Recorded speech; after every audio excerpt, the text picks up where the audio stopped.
예, 계속해서 지금 그 예수님께서 예루살렘에 입성하셔서 그 유대 종교 지도자들과 계속 이제 논쟁하시는 모습을 보게 됩니다. 한 번이라도 한번 이겨보려고, 예수님 한번 이겨보려고요. 그러니까 종교 지도자들이 떼거지로 몰려오기도 하고, 그 다음에 바리새인과 또 전혀 맞지 않는 헤롯 땅에 와서 또 도전도 하고, 또 사두개인들이 와서 또 도전도 하고 그랬습니다. 이제 오늘은 서기관이 왔습니다. 근데 서기관이 왔는데 서기관 중에 한 사람이 왔다는 거예요. 이 병행 구절이 마태복음에 있는데요.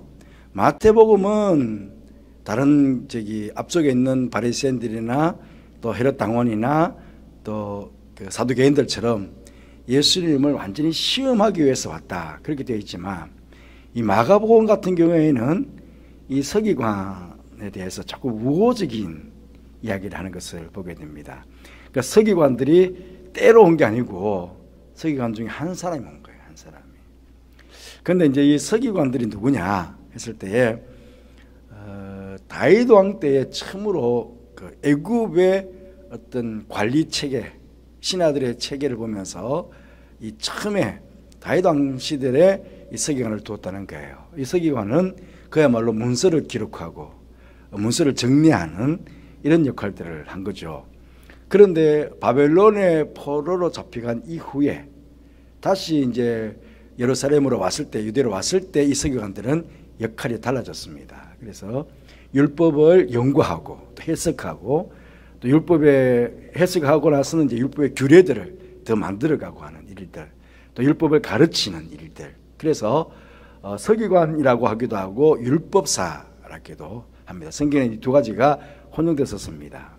그래서 이제 서기관 중 한 사람이 와서 그들이 변론하는 것을 듣고는 예수님께서 잘 대답하신 줄을 알았다. 이게 잘이라는 말은 이 서기관 입장에서는 굉장히 긍정적으로 예수님을 본 거예요.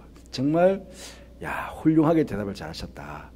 사두개인이 또 바리새인들이 세금에 대한 이야기를 할 때에, 또 사두개인이 부활에 대한 이야기를 할 때에, 근데 예수님께서 정말 기본하게 그 말들을 다 물리치시는 모습을 보면서 정말 훌륭하게 또 합리적으로 대답을 참 잘하셨다는 것을 알았다는 거죠. 봤다는 거죠. 그리고 이제 나와서 묻는데, 모든 계명 중에 첫째가 무엇입니까? 그렇게 물었습니다. 여기서 이제 이 모든 계명이라는 것은요, 우리는 보통 계명이라고 하면 십계명을 이야기합니다. 근데 십계명보다 더 포괄적으로 많은 것들을 얘기하는데, 왜냐하면 그들이 율법을 613개의 조항으로 율법을 이제 세분화시킨 거예요.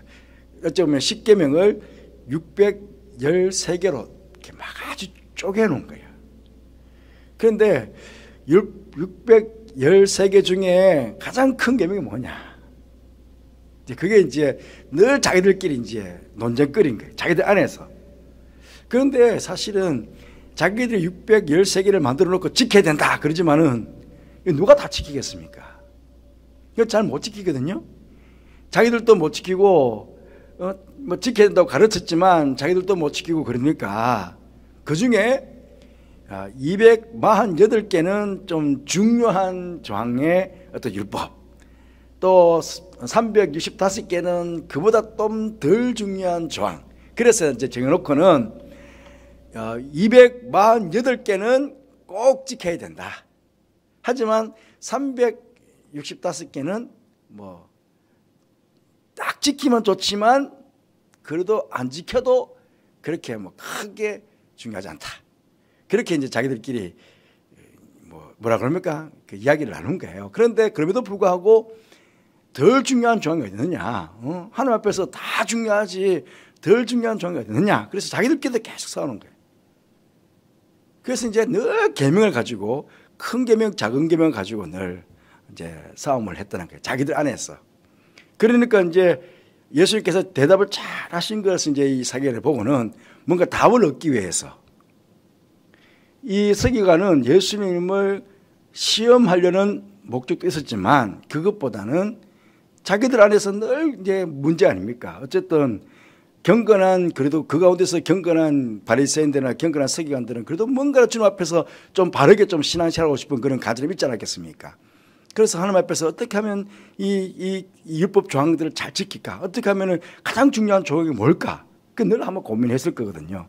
그러니 예수님께 가장 확실한 대답을 아마 듣고 싶어서 그렇게 물어봤을 겁니다. 그때 예수님께서는 크게 두 가지를 말씀하셨죠. 주 너의 하나님을 사랑하라 하신 것이, 첫째는 주 너의 하나님을 사랑하라 하는 것이었고, 둘째는 내 이웃을 내 자신까지 사랑하라 하는 것이다. 이 외엔 더 큰 계명이 없다. 그렇게 이제 말씀을 합니다. 이건 어찌 보면요, 율법의 가장 근본 정신이죠. 가장 근본 정신이니까, 가장 근본 정신에 있어서 우리 하나님께서 이렇게 주신 10계명, 그러니까 1계명부터 4계명까지는 하나님을 사랑하는 법, 또 5계명부터 10계명까지는 우리 이웃들, 인간들을 사랑하는 법, 그 법이거든요. 그래서 이 사랑의 법이 가장 큰 계명이다. 율법의 가장 근본이다. 그렇게 이제 이야기합니다. 그 이야기는 이제 로마서에 보면도 그렇게 했죠. 피차 사랑의 빛 외에는 아무에게든지 아무 빛도 지지 말라. 남을 사랑하는 자는 율법을 다 이루었느니라. 사랑은 이웃에게 악을 행하지 않으니 그러므로 사랑은 율법의 완성이니라. 그 사도 바울도 이렇게 이야기했죠. 그러니까 사랑은 율법의 완성이다. 그러니 율법의 조항 가지고 고민할 게 아니고, 율법이 뭐가 크냐 뭐 적으냐 그거 고민할 게 아니고, 정말 율법의 가장 근본 정신인 하나님을 사랑하는 것, 또 이웃을 사랑하는 것, 그 사랑의 바른 실천이 결국은 하나님의 말씀을 온전히 이루어가는 거다. 율법을 완전히 이루어가는 거다라고 이제 이야기해 준 거죠. 그러니 고민스럽지가 않죠. 613개 중에 뭐가 가장 큰 계명이냐? 그 따질 이유가 없는 거죠. 그 613개 전체를 놓고 보면 그 안에 하나님 사랑하는 법, 이웃 사랑하는 법이 다 들어있으니까. 그러니까 형식적으로 율법을 지키겠다는 게 아니고, 사랑의 정신을 가지고, 사랑의 마음을 가지고, 정말 내가 하나님을 사랑해서, 내가 정말 이웃을 사랑해서 그렇게 살다 보면 그 자체가 바로 계명을 지키는 일들이 되게 된다는 것입니다. 그래서 서기관이 이르되 선생님이 옳소이다. 하나님은 한 분이시요 그 외에 다른 이가 없다 하신 말씀이 참이니이다. 또 마음을 다하고 지혜를 다하고 힘을 다하여 하나님을 사랑하는 것과 또 이웃을 자기 자신같이 사랑하는 것이 전체로 드리는 모든 번제물과 기타 제물보다 나으니이다. 그러니까 하나님 앞에 뭔가 제사를 드리고 하는 그 모든 것보다 정말 전심을 다해서 하나님을 사랑하고 이웃 사랑하는 것이 그게 가장 큰 줄로 다시 깨달아집니다. 그렇게 이제 고백한 거예요. 613개 중에 중요한 건 뭐고 덜 중요한 건 뭐고, 그게 중요한 게 아니라는 거죠. 그런데 이 서기관은 그대로 받아들여요. 예수님 받아들여서 이런 고백을 하니까 예수님께서 지혜 있게 대답함을 보시고 하나님 나라가 멀지 않다 그렇게 말씀하시니까 그 후에 감히 묻는 자가 없더라 그렇게 이야기합니다. 여러분, 이게 굉장히 중요하죠. 우리도 마찬가지입니다. 성경이 엄청난 성경이었어요. 엄청난 이게 66권 성경이 다 있으니까. 그러니까 이 성경 전체를 우리가 어떻게 다 직행할 수가 있겠습니까? 조목조목 하나하나. 하지만 이 전체 성경의 가장 근본 정신은 하나님을 사랑하는 것, 이웃 사랑하는 것, 그 두 개거든요. 그래서 하나님을 사랑하는 마음을 가지고 있으면 우리가 하나님을 먼저 딱 두고 생각해 보면, 우리가 예배를 드리든 기도를 하든 말씀을 읽든 헌금을 하든 무엇을 하든 내가 하나님을 사랑하니까, 그러면 그칠 게 없잖아요. 그런데 이 사랑을 빼버리면 굉장히 형식주의자가 됩니다. 형식주의자가 되다 보면 이게 예배 드리는 것도 힘들고 기도하는 것도 힘들고 헌금하는 것도 힘들고 다 힘들어져요. 그런데 내 마음속에 정말 하나님 사랑하는 마음이 있으면 예배 드리는 것도 너무 기쁘고, 하나님을 위해서 봉사하는 것도 너무 기쁘고, 하나님의 교회를 섬기는 것도 너무 기쁘고. 왜? 내가 하나님 사랑하니까. 그 이웃도 마찬가지죠. 이웃 사랑하면, 여러분 한번 사랑하면 어떻습니까? 뭘 해도 이뻐 보이고 뭘 해도 좋아 보이고 뭐라도 다 주고 싶은 그런 마음이 있잖아요. 그래서 사랑하는 마음을 먼저 품고 있으면 여기 있는 말씀들, 하나님을 향한 교훈들, 규례들, 우리 인간들 살아가면서 서로 간에 지켜야 될 그런 규례들, 그 모든 것들을 우리는 잘 할 수가 있다. 굳이 뭐가 첫 번째고 두 번째고 따질 게 없이 그렇게 사랑하는 마음으로 하나님의 말씀들을 잘 지켜나가는, 그것이 하나님께 영광을 돌려드리는 그런 일이 될 것입니다. 그리고 이제 예수님께서 성전에서 가르치실 새, 이 성전에서 가르치는 데가 어디냐면요, 이게 이제 예루살렘 성전 조감도입니다. 조감도인데 이 성전 바깥으로 여 끝에 보이죠? 이 끝에 바깥에도 이렇게 행廊들이 있습니다. 행각들이 있습니다. 그러니까 쭉 둘러쳐 행각들이 있고 전번에 한번 설명드린 것대로 왕의 행각도 있고 이 앞쪽으로, 이 성전 앞쪽으로는 솔로몬의 행각도 있습니다. 행각도 있는데 그런 큰 행각들에서는 율법을 가르치고 전수하는 일들이 있었습니다. 그런데 거기는 쉽게 말하면 초등교육들, 그래 어린아이들을 교육시키고 또 초신자들을 교육시키고, 쉽게 말하면 그런 것들은 이 성전 바깥쪽에 있는 솔로몬 행각, 또 왕의 행각, 그런 곳에서 이제 초등 학문들을 가르쳤고, 이제 시니어 조금 더 이제 고급 학문들, 고급에 가까운 이제 기독교 신앙을 가르칠 때는 어디냐면 바로 요 안쪽입니다. 요 안의 행각들, 요 안에 행각이 있거든요.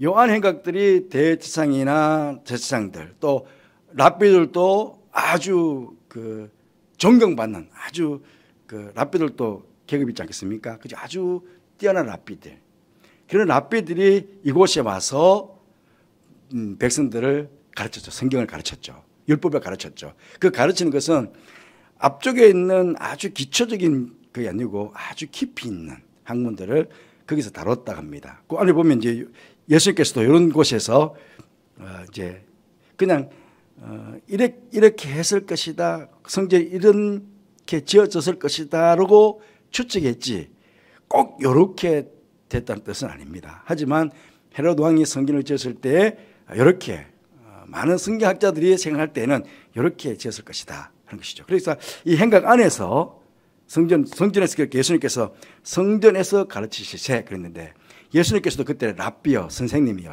금방 지금 서기관도 선생님 그렇게 했잖아요.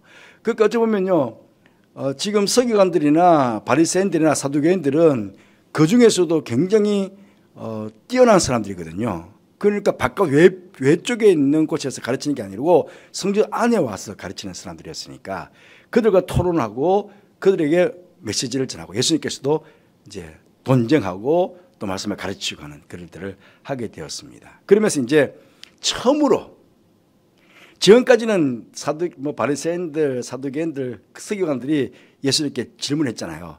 그 질문은 예수님을 넘어뜨리는 질문이었는데 마찬가지 예수님께서도요. 이제 예수님 입장에서 이제 질문하는 거예요. 처음입니다. 처음이지만 그야말로 전체 논쟁을 종지부 찍는, 전체 논쟁의 종지부를 찍는 질문이었어요. 어찌하여 서기관들은 율법을 해석하고 율법을 가르치는 사람들이니까 서기관들이 그리스도를 다윗의 자손이라 하느냐. 그런데 성경 보면 뭐라고 그랬냐. 여호와께서 내 주에게 말씀하시기를 내가 내 원수들로 내 발판이 되게 하시기까지 내 오른쪽에 앉아 있으라 하셨도다. 다윗이 한 말이거든요.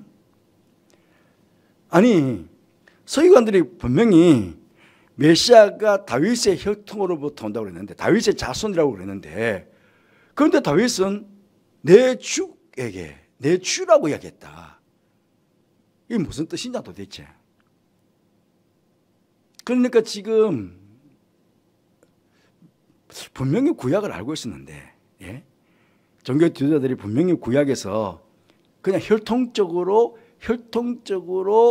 다윗의 자손으로 메시아가 올 거다. 그렇게 이제 다 알고 그렇게 성경을 믿고 왔잖아요. 그런데 성경에 뭐라고 그랬냐? 아니, 성경의 다윗은 분명히 내 주에게 말씀하시기를 말하지 않았느냐? 그럼 그 주는 누군데? 그렇게 반문하는 거거든요. 어찌 보면 지금 그때 종교 지도자들의 무지를 지금 이제 책망하는 거예요. 물론 혈통적으로는 다윗의 혈통에서 나시지만 신분적으로는 다윗의 주가 되시는 메시아로 오신다는 사실을 너희들이 간구하고 있었다. 나는 혈통적으로 다윗의 후손으로 왔지만 신분적으로는 다윗의 주가 되는 메시아다. 그렇게 그들에게 정확하게 지금 대답을 하시는 거예요. 신분적으로. 지금 그 바리새인들이나 사두개인들이나 이 서기관들이 집요하게 공격한 게 뭐냐면 너는 메시아가 아니라는 거거든요. 당신이 메시아가 아니다. 당신이 이 시대의 그리스도가 아니다. 그걸 집요하게 이제 공격해 오는데 딱 한마디로 물론 분명하게 너희들이 알고 있는 혈통적으로는 다윗의 자손이지만 그러나 다윗이 내 주라고 말하지 않았느냐. 그 주가 누군데 바로 나라는 겁니다. 신분적으로. 그렇게 정확하게 말하니까 이제 더 이상 할 말이 없는 거죠. 그래서 결국은 참담하다. 깨달아야 되는데요. 깨달아야 되는데 깨닫지 못하고 참담하게 해서 결국은 예수님 죽이게 됩니다. 죽이게 되는데 이 진리의 말씀을 사실은 바르게 깨달아야 되거든요. 조금 전에 서기관처럼 예수님께서 그렇게 야 율법이 뭐가 크고 작고 그게 중요한 게 아니다. 그러면서 율법의 근본 정신을 말씀하셨을 때 서기관이 깨달았던 것처럼 예수님께서 그렇게 말씀하셨을 때 그것을 깨달을 때에 그 말씀이 진리인 걸 알고 순종할 때 말씀 전체가 사실은 구약은 오실 메시아에 대한 말씀, 아직 예수님 당시에는 신약이 없었으니까요. 오실 메시아에 대한 그 예언 전체의 말씀 아닙니까? 그 말씀 전체가 사실은 이해가 되고 해석이 되고 그 말씀이 믿음으로 받아들여지는데 일단 예수님 말씀을 못 믿으니까 그 결국은 구약 그 전체 말씀을 사실은 그때 그 당시에 종교 지도자들은 엉터리로 알고 있었다는 거예요. 그러니까 진리를 바르게 몰랐다는 거 아닙니까? 예수님을 바르게 알아야 됩니다. 예수님을 바르게 믿어야 됩니다. 그럴 때 그 예수님에 대한 성경 말씀 전체가 내 안에 바르게 이해가 되고 깨달아지게 되고 그 말씀 가운데 바르게 순종이 이루어지게 되는 거거든요. 그래서 예수님이 누구냐? 그분에 대한 바른 믿음이 있을 때에 성경 전체가 한 묶음이 돼가지고 우리 가운데 들어오게 됩니다. 구약의 말씀은 오실 메시아에 대한, 그러니까 오실 메시아를 믿는 믿음으로 구원을 받고 신약은 오신 메시아를 믿는 믿음으로 구원을 받는 거예요. 그 말씀 속에 있는 모든 말씀들이 다 살아 역사하면서 우리 안으로 들어오게 되는 거거든요. 그런데 그때 그 당시 종교 지도자들은 이 예수님의 말씀을 또 깨닫지 못하는 거거든요. 그러니까 어찌 보면 구원받지 못했을 수가 있다. 그렇게 말씀드릴 수가 있겠습니다. 이제 마지막으로 38절부터 44절까지는 이제 외식하는 서기관들에 대해서 주님께서 경계하시고 가난한 과부의 헌금에 대한 칭찬하셨다. 우리 그렇게 이제 보게 되는데요. 이 중요한 것은 한 가난한 과부가 와서 2렙돈 곧 한 고란트를 넣었다. 성금에 넣었다는데 이게 손바닥 위입니다. 손바닥 위 요게 고란트 동전입니다. 굉장히 작죠. 굉장히 작은 죄송합니다. 렙돈.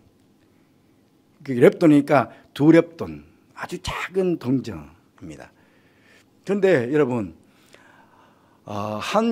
그 성경에도 아마 간주에 나와 있거든요. 렙돈은 헬라어고 고란트는 로마 돈입니다. 그러니까 2렙돈에 한 고란트. 그런데 한 고란트는 성경에 보면 참새 2마리가 한 아사르온에 팔리는데 그런데 한 고란트가 4분의 1 아사리온이에요. 그 굉장히 작은 금액이에요. 굉장히 작은 금액이다. 그러니까 참새 2마리를 살려면 8렙돈이 필요해요. 8렙돈. 그런데 오늘 말씀 뭐라고 그럽니까? 과부가 생활비 전부를 드렸다고 말씀하잖아요. 2렙돈인데도. 그러니까 이 과부는 굉장한 가난한 과부였다 하는 것들을 알 수 있죠. 여기 뒤에 보면 이제 넣는지라는 말, 넣는지라는 말이 나오는데요. 이게 서기관들이 넣는 거하고 가난한 과부가 넣는 거하고 이게 헬라가 달라요. 에발레는 던져 넣는 거예요. 살짝 던져 넣는 거예요. 에발로는 계속 던져 넣는 거예요. 그러니까 두 렙돈이니까 그냥 사람들 눈치 보고 그냥 살짝 그냥 이렇게 싹 넣어 버리는 거고요. 에발로는 사람들이 이만큼 가지고 와가지고 계속 저럭 넣는 그 차이가 있죠. 그런 차이가 있는데, 헌금함이 어디서 넣냐?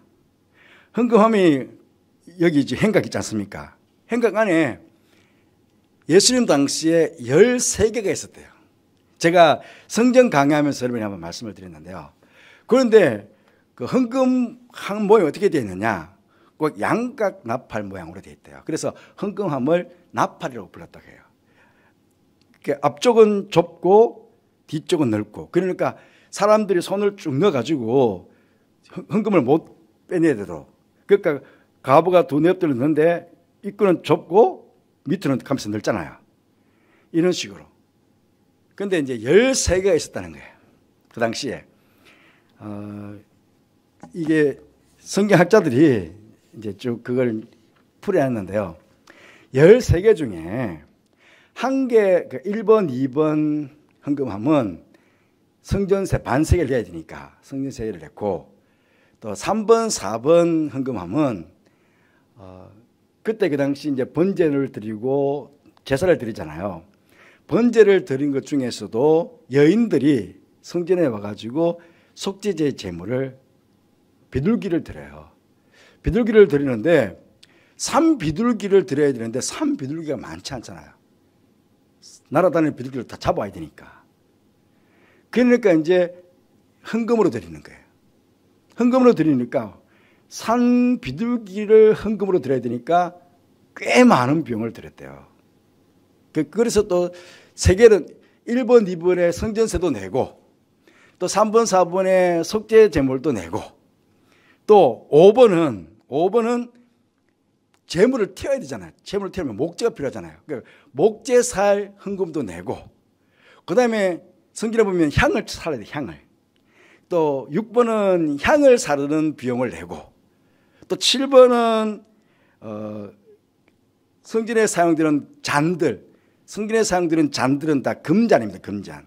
그러니까 금잔을 사용해야 될 돈들을 내고, 또 8번은 남자들이 속죄 제물을 샀잖아요. 이제 돈을 가지고 와가지고 속죄 제물을 성전 화표로 바꿔가지고, 성전 화표를 바꿔가지고 이제는 속죄 제물을 샀어요. 만약에 쉽게 예를 든다면, 내가 10만 원을 가지고 왔는데 속죄 제물을 샀는데 9만 원으로 샀어. 그럼 만 원이 남잖아요. 그 만 원 가져가면 안 돼. 내가 속죄 제물을 10만 원을 주려고 마음을 먹고 왔는데 9만 원으로 샀다. 그 만 원 남잖아요. 그 만 원은 8번 헌금함에다가 남자들이 속죄 제물로 사고 남은 돈은 그다 넣어야 돼. 9번은 속건 제물로 샀는데 또 그 남은 돈이 있으면 그 남은 돈 또 다 넣어야 돼. 11번은 비둘기 제물. 아까 전에 말씀드렸잖아요. 비둘기 이제 샀어. 어쨌든 샀는데 거기 남는 제물 있잖아요. 그럼 또 넣고. 그 다음에 나병 환자가 정결례식을 해요. 정결례식을 하기 위해서 돈을 가지고 가서 제물을 사고 정결례식 했는데 남은 돈이 생겼어. 그러면 그게 다 넣는 거예요. 그리고 13번째는 이제 그 기타 하나님께 마음으로 헌금하고 싶은 것들을 넣는 거예요. 그러니까 조목조목 만들어서 그때 그 당시에 어쨌든 백성들 하여금 헌금을 그렇게 많이 내도록 한 거예요. 근데 이제 중요한 건 뭐냐면, 성경학자들에 의하면 지금 이 과부가 헌금을 낸 그 헌금함은 13개가 아니고 따로 이 안에 따로 비밀스러운 방이 있었대요. 그 비밀스러운 방은 뭐냐면 가난한 아이들이 공부를 못하니까 가난한 아이들을 양육시키고 교육시키기 위해서 따로 비밀스럽게 헌금함을 만들어 놓고 거기다가 헌금을 내는 것들은 다 그때 그 당시 가난한 아이들을 양육하는, 교육하는, 어쩌면 굉장히 좀 좋은 그 헌금이죠. 근데 그렇게 했을 때 경건한 성도들이 거기 가서 헌금을 많이 했대요. 그런데 아마 이 과부도 앞쪽에가 헌금한 게 아니고 바로 그 비밀의 방에 가서 헌금했을 것이다. 그렇게 성경학자들은 보고 있습니다. 보고 있는데 왜 그러냐면 지금 이 과부는요, 가난한 과부예요. 앞쪽에 뭐라고 그랬냐면 예수님께서 이 서기관들이 과부의 가산을 탐정한다. 과부의 가산을 탐정한다고 그랬거든요. 이 서기관들이 나무라면서. 그 서기관들이 율법을 연구하고 했다면 지금 여기가 지금 여인의 뜰이거든요. 여인의 뜰.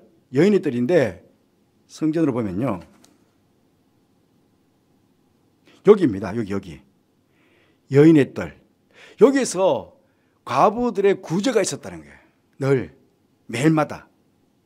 그러면 이 가난한 과부가 왔으면 서기관들은 뭘 해야 됩니까? 당연히 이 가난한 과부에게 가산을 빼앗는 게 아니고 오히려 헌금을 하려고 그러는 헌금마저도 사실은 안 돼, 괜찮다고.